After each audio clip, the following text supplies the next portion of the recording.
Morning students. एक बार फिर सुबह 10 बजे 10 मिनट केमिस्ट्री विद के किसी में हम लोग हाजिर हैं। बहुत सारे स्टूडेंट ने मुझको बोला कि सर कुछ कोऑर्डिनेशन केमिस्ट्री का बताइए, तो आइए आज हम थोड़ा सा एक कॉन्सेप्ट पढ़ते हैं, छोटा सा कोऑर्डिनेशन केमिस्ट्री में कॉम्प्लेक्स साल्ट के बारे में। तो आइए पढ़ते हैं जरा कॉम्प्लेक्स साल्ट के बारे में। What is a complex salt? एक कॉम्प्लेक्स साल्ट होता क्या है, आइए जानते हैं। यदि आप एक कॉम्प्लेक्स साल्ट बनाना चाहते हैं तो इसका जो जनरल रिप्रेजेंटेशन होता है, यदि हम इसको जनरली रिप्रेजेंट करके देखना चाहें कि ये कॉम्प्लेक्स साल्ट है, तो बेटा हम इसे कुछ ऐसे रिप्रेजेंट करते हैं कि किसी भी कॉम्प्लेक्स साल्ट को बनाने के लिए हमारी पहली रिक्वायरमेंट होती है एक सेंट्रल मेटल, जो न्यूट्रल फॉर्म में भी हो सकती है, कैटायन की फॉर्म में भी हो सकती है, कभी कभी इस पे नेगेटिव चार्ज भी हो सकता है, पर जनरली या तो ये न्यूट्रल होती है या पॉजिटिव। इस सेंट्रल मेटल से हम कुछ ऐसी स्पीशीज, ऐसे मॉलिक्यूल या आयंस को जोड़ते हैं जो इलेक्ट्रॉन रिच होते हैं और इन्हें नाम दे दिया जाता है लिगेंड्स। जब सेंट्रल मेटल से लिगेंड्स को जोड़ दिया जाता है तो एक स्पेशी मिलती है जिसे नाम दिया जाता है कोऑर्डिनेशन स्फीयर। हम इस तरह से इसे बड़े ब्रैकेट के अंदर लिखते हैं, इसे बोलते हैं कोऑर्डिनेशन स्फीयर या कॉम्प्लेक्स आयन। जब हम सेंट्रल मेटल से लिगेंड्स को जोड़ते हैं बेटा, तो ये जो आपके पास कोऑर्डिनेशन स्फीयर या कॉम्प्लेक्स आयन बना हुआ है, इस कोऑर्डिनेशन स्फीयर या कॉम्प्लेक्स आयन पर चार्ज आ जाता है। इस पर आने वाला जो चार्ज होता है, हो सकता है कि वो चार्ज नेगेटिव हो, या हो सकता है आने वाला चार्ज पॉजिटिव हो, ये भी हो सकता है कि इस पर कोई चार्ज ना आए, यानी इस पर आने वाला चार्ज जीरो हो, ऐसा भी पॉसिबल होता है। तो यहां से लेकर यहां तक ये जो कुछ आपको मिल रहा है, ये सिस्टम कहलाता है कोऑर्डिनेशन स्फीयर। इस सिस्टम को नाम दे देते हैं, the system is called complex ion, C ion, या इसे नाम दे देते हैं कोऑर्डिनेशन स्फीयर।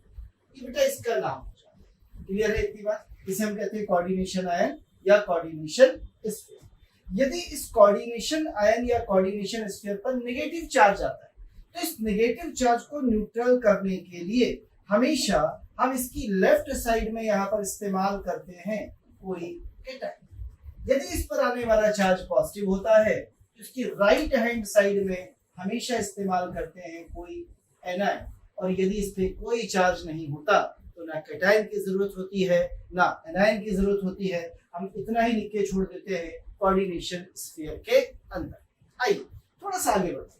कहते हैं ये जो कोऑर्डिनेशन स्फीयर है, इसमें जो लिगेंड सेंट्रल मेटल से जुड़े होते हैं, ये लिगेंड सेंट्रल मेटल से जुड़े होते हैं by the help of coordinate bond. इसीलिए हम इसको नाम दे देते हैं कोऑर्डिनेशन स्फीयर, यानी ऐसा स्फीयर जिसके अंदर कैसे बॉन्ड से, कोऑर्डिनेट बॉन्ड से, लिगेंड और सेंट्रल मेटल के बीच। अब सुनिएगा बेटा, यदि इस कोऑर्डिनेशन स्फीयर पर आने वाला चार्ज कैसा है, नेगेटिव, तो आपका जो कॉम्प्लेक्स होता है उसे आप नाम देते हैं एनायोनिक कॉम्प्लेक्स। ऐसी कंडीशन में हम इसे बोल देते हैं एनायोनिक कॉम्प्लेक्स।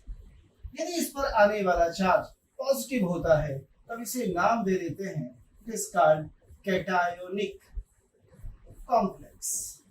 यदि इस पर आने वाला चार्ज जीरो होता है यानी न्यूट्रल होता है, तो इसी कॉम्प्लेक्स को आप नाम दे देते हैं it is called neutral complex. आइए इन चीजों को हम एग्जांपल्स की मदद से समझना चाहते हैं कि जो मैंने नाम दिए हैं ये कैसे दे दिए हैं। तो आइए कुछ एग्जांपल्स लेते हैं। जैसे फॉर एग्जांपल मैंने सबसे पहले एग्जांपल लिखा है K4FeCN का होल 6। ये कॉमन सा कॉम्प्लेक्स है जो आपने पढ़ा है।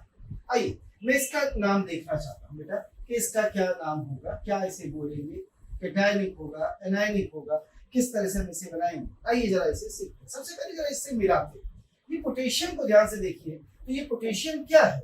ये पोटेशियम आपका है बेटा, ध्यान से देखिएगा, कैटायन। सेंट्रल मेटल कौन है? सेंट्रल मेटल है आयरन। लिगेंड्स कौन है? लिगेंड्स हैं Cn, साइनेट्स।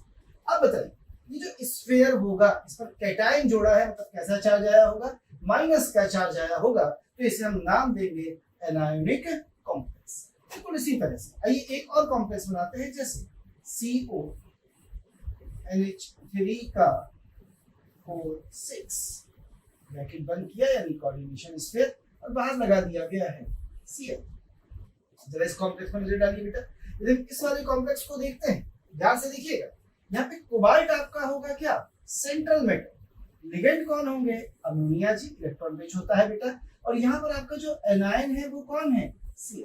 इसका मतलब एनायन जोड़ा है तो यहाँ कोऑर्डिनेशन स्तर पर कैसा चार्ज रहा होगा, पॉजिटिव। इसे आप बोल देंगे कैसा कॉम्प्लेक्स है, कैटायनिक कॉम्प्लेक्स। इसी तरह से मुझे कोई न्यूट्रल कॉम्प्लेक्स बनाना है, मैं ऐसे बना सकता हूँ जैसे आपने क्या लिया है, सेंट्रल मेटल Fe, या आपके पास CO है, इसका होल 5 पेंटा कार्बोनिल आयरन। कोई चार्ज कोऑर्डिनेशन स्फीयर पे नहीं है, कोई चार्ज नहीं है, ना कैटायन जोड़ने की जरूरत है बेटा और ना एनायन जोड़ने की जरूरत है, तो इसे नाम दे दिया जाता है न्यूट्रल कॉम्प्लेक्स। इस तरह से हम इन कॉम्प्लेक्सेस को डिफाइन करते हैं कि कौन एनायनिक है, कौन कैटायनिक है, कौन न्यूट्रल। आइए थोड़ी सी बातें और समझने की कोशिश कर लेते हैं, इसमें और क्या क्या चीजें हैं जिनकी हमें थोड़ी जरूरत पड़ेगी। तो आइए कुछ और चीजों से मैं आपको मिलाता हूँ, बेटा सी है, कुछ और चीजें हैं जो हम लोग देखने जा रहे हैं। जैसे आइए सीखते हैं। सबसे पहले Cl आप समझ गए थे, लिगेंड था। एक चीज आपको नजर आ रही होगी कि सर ये आपने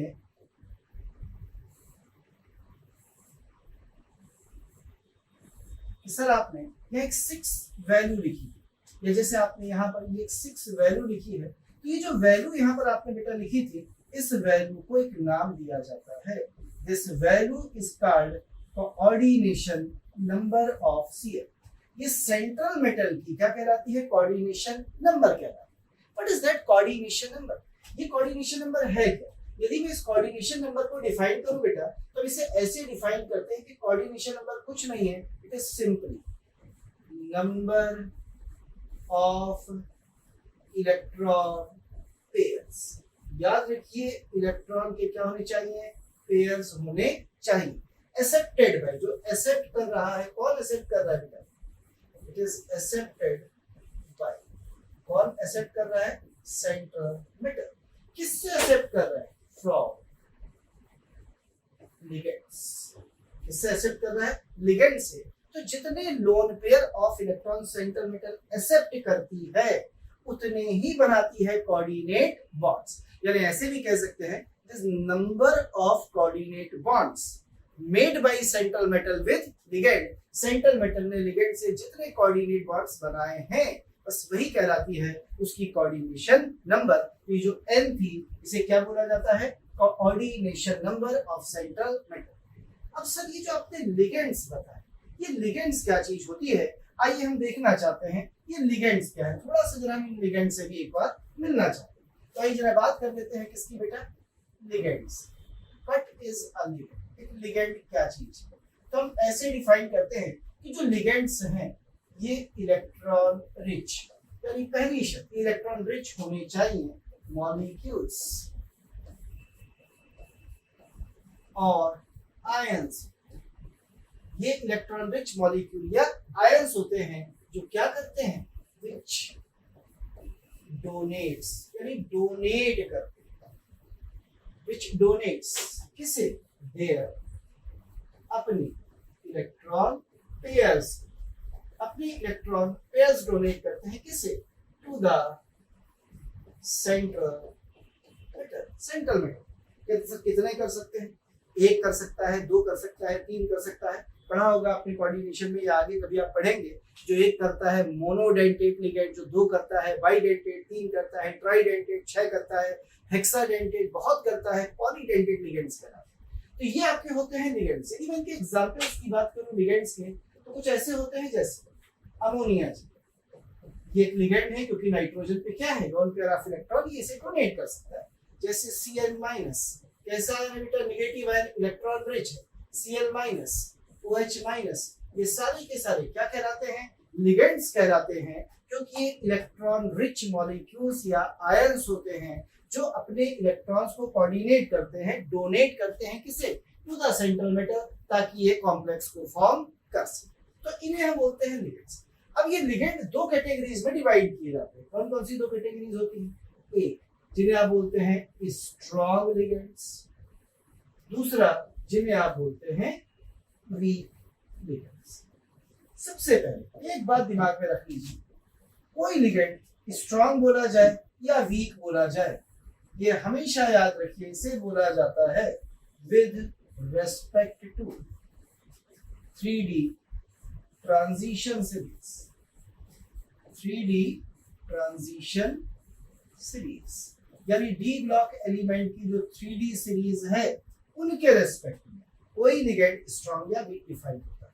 यदि ये 3D नहीं है, 3D की बजाय कहता है 4D है, 5D है, तो दुनिया के सारे लिगेंड्स इसमें स्ट्रॉन्ग लिगेंड बन जाते हैं।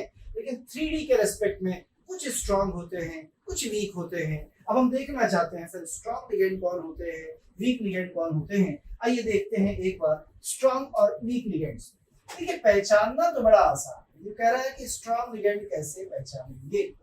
देखिए बच्चों का काम है, ऐसे पहचानेंगे यदि आपके पास कार्बन या नाइट्रोजन या फास्फोरस, कार्बन है, नाइट्रोजन है या इवन फास्फोरस है, यदि ये इलेक्ट्रॉन दे रहे हैं, यानी क्या है ये डोनर एटम्स, तो याद रखिए जो आपका लिगेंड होगा वो कैसा होगा, स्ट्रॉन्ग लिगेंड। जैसे फॉर एग्जांपल यदि हमसे कहा गया CO या कौन देता है इलेक्ट्रॉन, कार्बन, तो ये कैसा लिगेंड होगा, स्ट्रॉन्ग।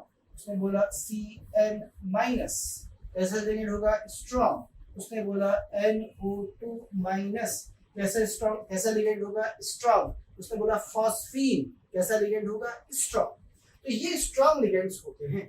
इसी में एक एक्सेप्शन होता है कि जो अमोनिया है इसमें एक नाइट्रोजन डोनर एटम है, पर ये हमेशा स्ट्रॉन्ग लिगेंड नहीं।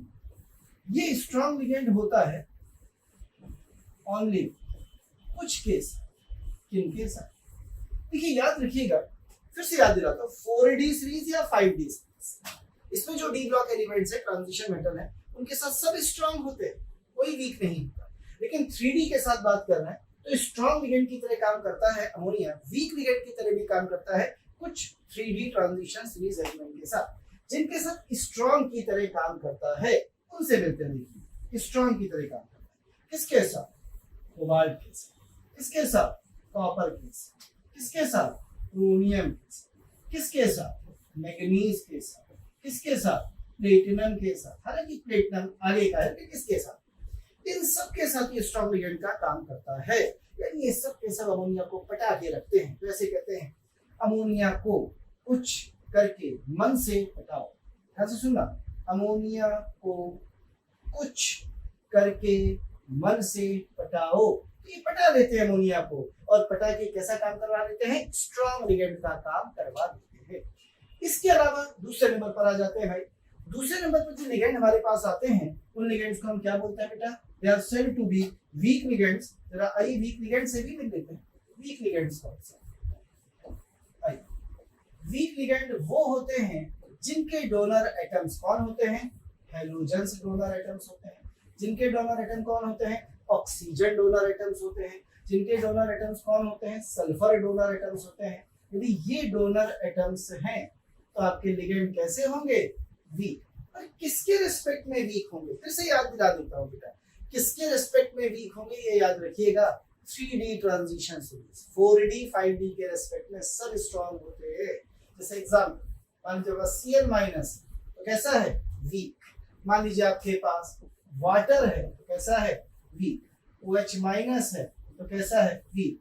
HCl थायोसाइनेट है तो कैसा है, वीक। ये सारे के सारे लिगेंड्स इसका काम करते हैं, वीक लिगेंड्स का। हालांकि एक एक्सेप्शन कोबाल्ट का है जिसमें H2O स्ट्रॉन्ग लिगेंड का काम भी कर लेता है। ठीक, इसके अलावा एक कॉपर भी है जिसके साथ वाटर स्ट्रॉन्ग लिगेंड बन जाता है। एक Cu+2 में हम इसको देखेंगे और एक हम इसे कोबाल्ट के केसेस में देखेंगे। तो इन दो केसेस में कभी कभी स्ट्रॉन्ग लिगेंड का काम करता है। कैसे करता है, वॉच इट लेटर, इसे हम लोग आगे देखेंगे। फिलहाल तो मैंने आपको ये बताया कि जो भी लिगेंड्स हैं चाहे वो स्ट्रॉन्ग है या वीक है, वो केवल with respect to 3D transition series है। 4D या 5D में सारे के सारे लिगेंड्स स्ट्रॉन्ग होते हैं।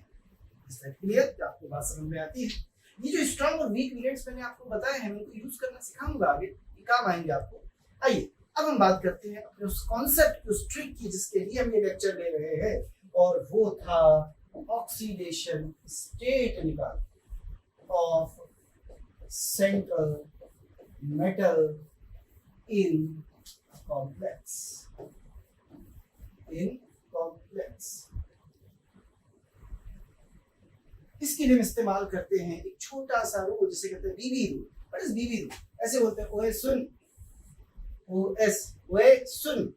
इसको सुना रहे हैं बीबी को, इसको सुना रहे हैं BB rule. What is BB rule? ये बीबी रूल क्या है? आइए समझते हैं। बीबी रूल का मतलब है, ओएस का मतलब समझ ही गए हम, ऑक्सीडेशन स्टेट। किसकी? Central metal. बी पहले बी का मतलब है पहला ब्रैकेट, बी फॉर ब्रैकेट बना दीजिए। दूसरे बी का मतलब है एक और ब्रैकेट, बी से सब परेशान रहते हैं, इसे माइनस ज्यादा अच्छा है। चलिए आइए अब सभी ब्रैकेट का हम क्या करेंगे? कुछ नहीं, बस दो वैल्यू लिखिए, आंसर पाइए। इन ब्रैकेट में क्या लिखना है? पहले ब्रैकेट में लिखेंगे आप चार्ज ऑफ कॉम्प्लेक्स आयन। जो आपका कोऑर्डिनेशन स्फीयर है उस पर चार्ज कितना है? Charge on sphere. स्फीयर पे कितना चार्ज है? यहाँ पे लिखेंगे चार्ज ऑन लिगेंड्स। लिगेंड्स पर कितना चार्ज है? दोनों का डिफरेंस ले लेंगे, आपको ऑक्सीडेशन स्टेट मिल जाएगा। समझ में नहीं आया? देखिए कैसे, एग्जांपल से समझ लेते हैं। मान लीजिए उसने बोला है K4FeCN का होल 6, ये आपके पास कॉम्प्लेक्स। तो ये बताइए, तो कैटायन है, इसमें 4 प्लस लगाया है, इसका मतलब कैटायन कब लगाया होगा? जब यहाँ माइनस आया होगा 4। ठीक है, अब आपसे कह रहे हैं what is the oxidation state of iron. बताइए सर, आयरन की ऑक्सीडेशन स्टेट कितनी होगी? देखिए कैसे निकालना, OS का बस वैल्यू रखने जा रहा हूँ। स्फीयर पे चार्ज बताइए, -4। लिगेंड कौन है? साइनाइड। साइनाइड पे चार्ज -1, 6 साइनाइड पर चार्ज -6, तो माइनस लगा है और -6। तो मेरे ख्याल से आप -6 लिखेंगे तो ये माइनस और माइनस हो जाएगा प्लस, तो -4 +6 बराबर आ गया +2। ऑक्सीडेशन स्टेट ऑफ आयरन आ गई है +2। नहीं आया? नहीं समझ में आया? फिर समझ लेते हैं। आइए दूसरा एग्जाम्पल ले लेते हैं। इसे याद रखिएगा, इसे बिल्कुल भी नहीं भूलना है, आपको याद रखिएगा बीबी रूल को। आइए फिर से एक एग्जाम्पल लेते हैं, उससे समझने की कोशिश कर लेते हैं। लेट अस टेक नाउ, फिर से ले लीजिए भाई। उसने बोला है कि इस बार आपके पास कॉम्प्लेक्स है PtCl4 NH3 का ट्वाइस ब्रैकेट पर। ऑक्सीडेशन स्टेट ऑफ प्लेटिनम बताइए कितनी होगी? आइए बॉस लगाते हैं ऑक्सीडेशन स्टेट इक्वल्स, यही कोऑर्डिनेशन स्फीयर है। चार्ज ऑन कोऑर्डिनेशन स्फीयर बता दीजिए। मुझे तो 0 दिख रहा है भाई, न्यूट्रल कॉम्प्लेक्स है, कोई चार्ज मुझे तो नजर नहीं आ रहा, छोड़ दीजिए 0। माइनस चार्ज ऑन लिगेंड देखना है भैया। चल भाई, पहला लिगेंड बता कौन है? अमोनिया। अमोनिया पे तो होता है चार्ज 0। दूसरा लिगेंड Cl, Cl पे होता है -1, तो 4 Cl पे हो गया -4। तो जरा अंदर ले आइए इसे, माइनस और माइनस हो जाएगा प्लस, तो आपकी वैल्यू आ गई +4। ऑक्सीडेशन स्टेट ऑफ प्लेट नहीं क्लियर है अभी? और एग्जांपल से हैं कुछ और एग्जांपल। चलिए इस बार बोला है K3CO C2O4 का होल ट्वाइस। बताइए ऑक्सीडेशन स्टेट कोबाल्ट की कितनी होगी? बिल्कुल आसान सा तरीका, फिर से उसी को अपन फॉलो करने जा रहे हैं। ऑक्सीडेशन स्टेट बना, पहला ब्रैकेट ये रहा। चलिए चार्ज लगाना है इसमें, कैसे लगाएंगे? 3 पोटेशियम पे +3, यानी कैटायन है यहाँ पे, तो एनायनिक कॉम्प्लेक्स रहा होगा, तो यहाँ चार्ज रहा होगा -3। न्यूट्रल करने के लिए आपने 3 लगाया, तो लीजिए इस पे चार्ज आ गया -3। दूसरे ब्रैकेट में बताइए ऑक्सीलेट कितने हैं? 3। ऑक्सीलेट पे चार्ज कितना होता है? -2। सहमत है? Oxalate C2O4 minus double negative charge oxalate पे होता है, तो मल्टीप्लाई करिए 3 2 6, -6, माइनस और माइनस +6, -3 इक्वल्स टू आ गया +3। ऑक्सीडेशन स्टेट आ गई कोबाल्ट की। क्लियर है? एक और एग्जांपल लेते हैं। चलिए प्लेटिन PtCl2 NH3 का कहते बताइए ऑक्सीडेशन स्टेट ऑफ प्लेटिनम कितनी होगी? आइए देखते कैसे निकालोगे। OS equals charge on coordination sphere, charge 0 है माइनस दूसरे ब्रैकेट में अमोनिया पे 0 है, 2Cl पे -2 है, सॉल्व किया आ गया प्लस का 2। क्लियर है? तो आया। चलिए और एक आध देख लीजिए लास्ट में चलते चलते, शायद कहीं भी लग रहा है कि कम समझ में आया है। तो यानी कि एग्जाम्पल लिखा था FeCO का होल 5। कहते बताइए ऑक्सीडेशन स्टेट ऑफ आयरन कितनी हो? तो ऑक्सीडेशन स्टेट बराबर कोऑर्डिनेशन स्टेट का चार्ज बताइए 0 है। ठीक है, CO पे चार्ज होता ही नहीं बेटा, carbon dioxide carbon monoxide gas carbonyl group है, इस पे भी कितना चार्ज है माइनस का 0। 0 में 0 घटाएंगे कितनी आ गई 0, तो oxidation state of iron will be 0। इसे कहते हैं ओएसुन-बीबी रूल या बीबी रूल। पहला ब्रैकेट माइनस दूसरा ब्रैकेट, पहले ब्रैकेट और दूसरे ब्रैकेट का डिफरेंस लीजिए, सीधे ऑक्सीडेशन स्टेट आ जाएगी सेंट्रल मेटल की कॉम्प्लेक्सेस। अब हमें आगे बढ़ना है, कॉम्प्लेक्सेस के बारे में और जानना है, पर आज नहीं बेटा, आज हम केवल यहाँ तक रखेंगे।